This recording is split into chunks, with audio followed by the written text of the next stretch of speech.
Welcome to Heartfelt with Julie Majarison, a space for honest stories, tender truths, and soul-deep conversations. I'm your host, Julie Majarison, and here we explore the questions that stir something real in us. Questions about joy, fear, healing, and the moments that shape who we are. Each episode is an invitation to slow down, go deeper, and hear the kind of stories that remind us we're not alone in this human experience. So wherever you are right now, thank you for being here. Let's begin. Hello. Welcome to Heartfelt with Julie Majarison podcast.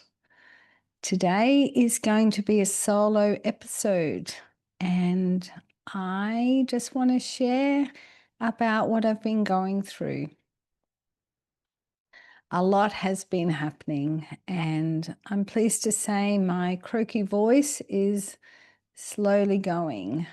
But the things that has been showing up to me is how in some of my roles in Juliehood, I make myself quite small, and it's coming with resistance now, and I really feel like I've got to shed that skin, that old part of me that goes small when I'm in certain situations. And it's a hard one to tackle because it has been a role I have played for most of my life, and especially the last 30 years. And it just has to come out into my awareness that I do bring a value to the universe with having a voice, and my inner critic has kept me small because I have always felt everyone else has the knowledge, and what does it matter what I think? And I'm going to try and explain what has been really showing up, and there's going to be a lot of words that are going to be repeated, and it's about right and wrong. I have going to say that I have always felt that it's better in my world to be seen as wrong, and I have let this happen lots of times. So even deep inside of me, I will feel like what I feel is actually right. But a practice that I've done is to actually say, well, life will flow better if I'm seeing that I'm wrong. So I have taken the blame on a lot of things because then I don't get into trouble. I have come to understand that that's not actually good for my whole self, to always not feel that I'm not being true to me. And it's very uncomfortable to even speak up. And when I'm unpacking it, it makes me feel like, what do I know? Everyone else is smarter than me. What knowledge do I have? So I tend to just stay quiet. But because I have been opening up the door to parts of me where I am being seen and my wisdom has been welcomed, and I am giving value to the collective, I feel like I'm ripping myself off for keep on being small. When I try to go bigger in this role that I've always been small of, I am like a toddler who is trying to walk, and I'm falling and I'm knocking into things, and I'm very clunky because I'm just not confident with it. And I guess I'm going to go from one extreme to the next. I'll probably, from not having a voice, then I'll be very clunky and messy and unsure of it until I can find a happy middle ground, and then I'll feel safe in my body. Since I have gone sugar-free, and I don't have any artificial sweeteners either. You know, I'm just totally not having any sweet sugar or high carby things in my diet. I have really come to understand that I have used sugar to try and make me feel safe. And I have been off it. September 24 was the last time I really ate sugar. And I am on a very low carb diet. So what this actually does is because I've used sugar as a coping mechanism and alcohol also, it has made me feel so-called safe. And now I'm not using that as a practice. I have to be in the feeling of it. So that's where I have been. And as I'm shedding this old skin, I have really been feeling shaky. And it was an energy that I felt in me, that I've felt in me many a times, but I was not understanding the true feeling of it. And it wasn't fear. It was me really just wanting to be seen and heard. And part of it made me feel like I had to be that dominant self. And I have let dominance rule me. And I don't like that feeling of being dominated. So I don't want to have anyone else feel that dominant feeling come from me. And what that's actually been doing is that's not allowing me to feel that part of me. You know, my holistic counselor has helped me understand it. And, you know, I'm quite happy to show my vulnerable side. I'm quite okay of showing my sad side, my grieving side, my happy side, you know, all the different emotions. But the dominant side of me has not been allowed to be felt. And so what I've done is I'm actually keeping myself small, and doesn't mean that I am going to go out into society and be this dominant person that has been very much in my life for me. But I actually need to allow it to be felt in me. So that's spending time allowing my dominance to come up, which it's a bit hard to explain on this podcast, but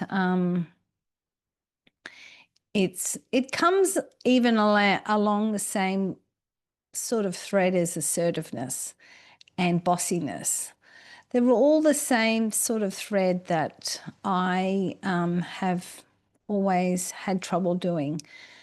So I'm not sure whether this might help you understand where I'm coming from.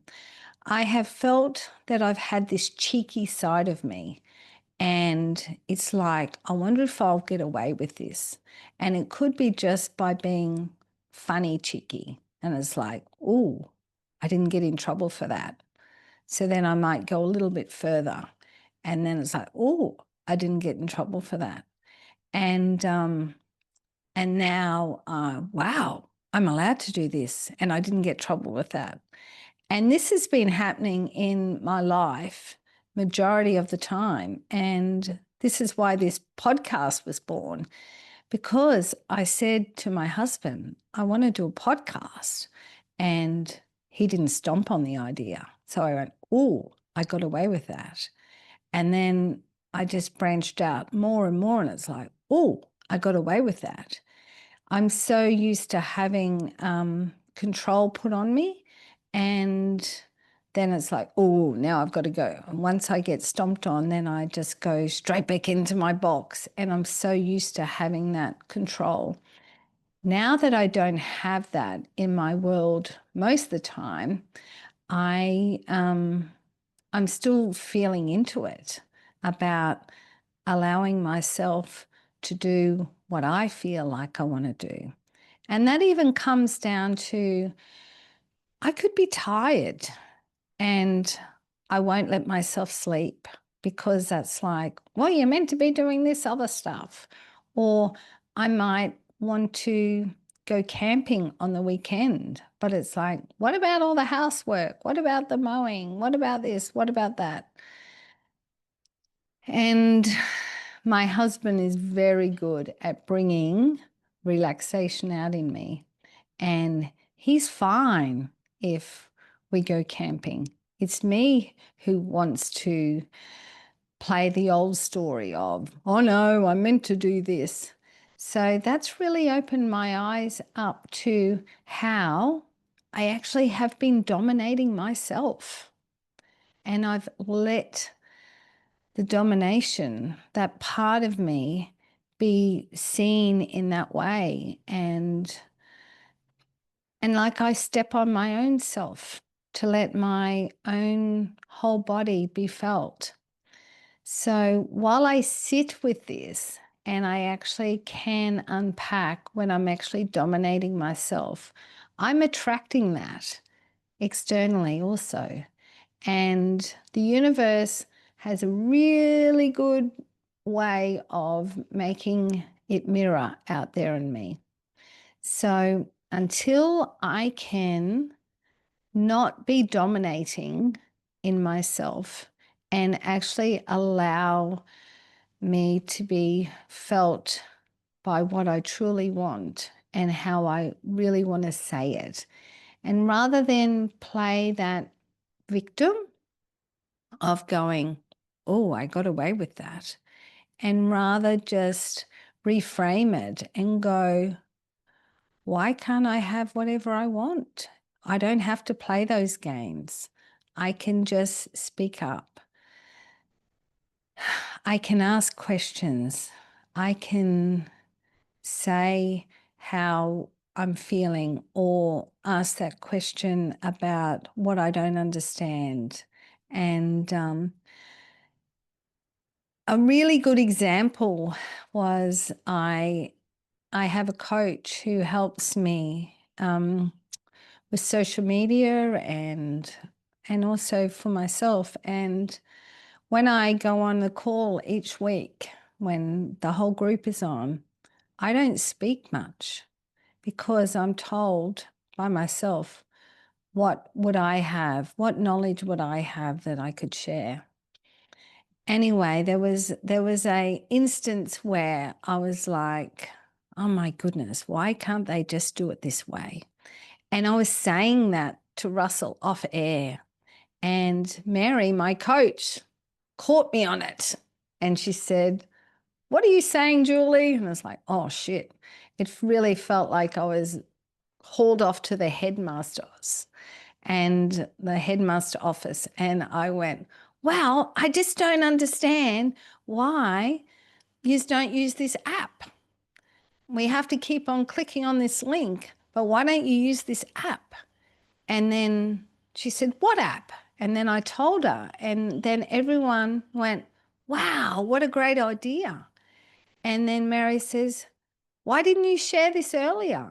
And it's like, well, I didn't think that I can actually give any value to this. And then everyone commented, oh my goodness, this is so much easier. So me not using my voice was actually holding back to help other people. So her catching me on that was like, oh God, I'm really, really in trouble. So she helped me understand that me not having a voice and me not speaking up was actually not, I was doing the opposite. Rather than if I spoke up earlier, I would give value and help other people. So even though I felt that that was like dominating and yeah, so I'm not sure if you understand where I'm coming from, but it was a really good way for me to see how I keep myself small, but it's not actually beneficial for the universe. So I've got to start seeing that I have value, and I get tremendous feedback with this podcast that I'm doing, and I have trouble believing it. I have trouble believing when they go, wow, I love what you're bringing to the collective. And I go, is that really me? No, I'm not possible of doing that. So that is something that I have to feel better in myself, that I am important and my voice does matter. And while I get better at sharing what my wisdom is or what my value is, the clunkiness will hopefully run smoother. I still might take some tumbles and falls, but I feel like the ripple effect will be so beneficial. And so I think that is me shedding a big skin that has been over me for, like I said, I know over the last 30 years, but I'm going to say a lifetime. But it might be not a skin, it could be just a layer. And I feel like I have worked on this throughout time, but never to this deepness. And it was really affecting me deep in my core, in my solar plexus. And and I feel like this is a really important part of me healing, because my digestion and my nervous system really needs me to be seen and not be scared, and not to feel like that I'm going to keep on getting it wrong. So I hope you don't mind me sharing this, and hopefully that it'll help me unpack. And I am feeling pleased that I could at least hop on and talk it through, and hopefully it will resonate with someone else, and I can help them see that they've been experiencing the same in them, and I'm not sort of alone, because that's why I do this podcast, is to really show that, you know, we are got healing to do and growth to do and things to look at in our life. And even though it might feel uncomfortable, it is worth it, because we move forward. I can remember when I was reading a book about self-help and self-discovery, and it said when you go onto a spiritual journey, it's a little bit like going on a roller coaster ride. And once you lock yourself in, there's no way getting off. And I can remember many a times that I wish I could get off this roller coaster ride. But then what happens? The accelerator goes down, and then I'm I'm off again. And it's like, oh my God, let me off, let me off. But then I do get insight and growth and awareness, and it settles down, and it's like, I'm pleased I'm on this self-discovery journey. So I hope you don't get afraid to scratch the surface on some beliefs or some patternings or some feelings that have been there, but our go-to is to block them, because for me it is empowering and fulfilling, and I just feel lighter and lighter as I get in touch with all the darkness that is in me. And I must say there's less and less darkness, even though the darkness does need to be felt and it does need to be brought to the light. So thank you very much for listening. And I really, really appreciate all the feedback and your time. And I wish you well on your own self-discovery journey. So thank you for sharing this moment with us. I hope something in this conversation stays with you, opened something up in you, or simply made you feel seen. If this episode moved you, feel free to share it with someone who might need it too. And if you'd like to continue the journey with us, be sure to subscribe and stay connected. Until next time, take care of your heart and remember, your story matters. Thank you.